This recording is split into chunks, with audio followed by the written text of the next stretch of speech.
Chapter 1. Rational Fascism. While walking through New York's Little Italy, I passed a novelty shop that displayed posters and T-shirts of Benito Mussolini giving the fascist salute.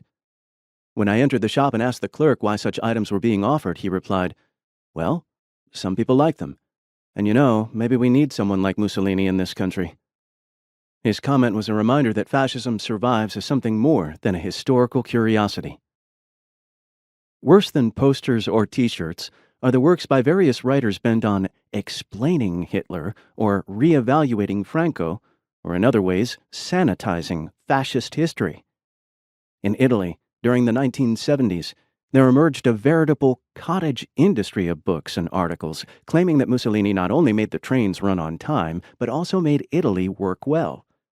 All these publications, along with many conventional academic studies, have one thing in common.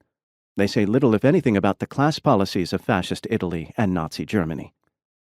How did these regimes deal with social services, taxes, business, and the conditions of labor? For whose benefit and at whose expense? Most of the literature on fascism and Nazism does not tell us. Plutocrats choose autocrats. Let us begin with a look at fascism's founder. Born in 1883, the son of a blacksmith, Benito Mussolini's early manhood was marked by street brawls, arrests, jailings, and violent radical political activities. Before World War I, Mussolini was a socialist. A brilliant organizer, agitator, and gifted journalist, he became editor of the Socialist Party's official newspaper. Yet many of his comrades suspected him of being less interested in advancing socialism than in advancing himself.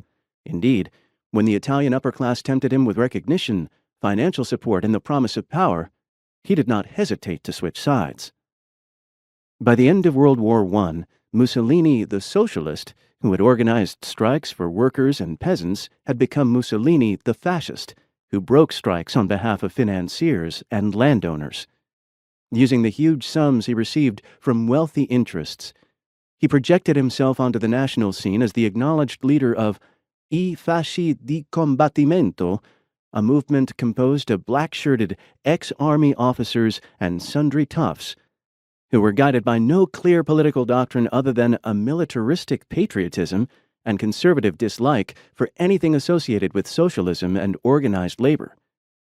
The fascist blackshirts spent their time attacking trade unionists, socialists, communists, and farm cooperatives.